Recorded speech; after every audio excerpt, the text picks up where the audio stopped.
How to install the feeder. Here's about the feeder packing list. Follow these steps for installing the chicken feeder box. Secure the front and left panels with screws. Secure the right panel with screws. Secure the base panel with screws.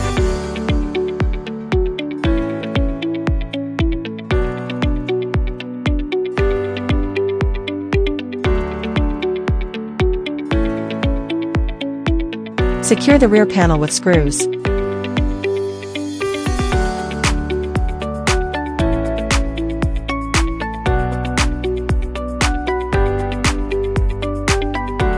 Attach 4 feet with long screws.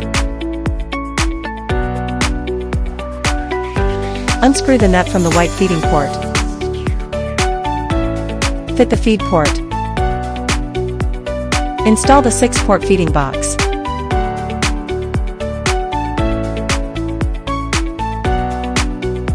Remove the protective film from the feeder's window. Add washers, then secure the C-handle.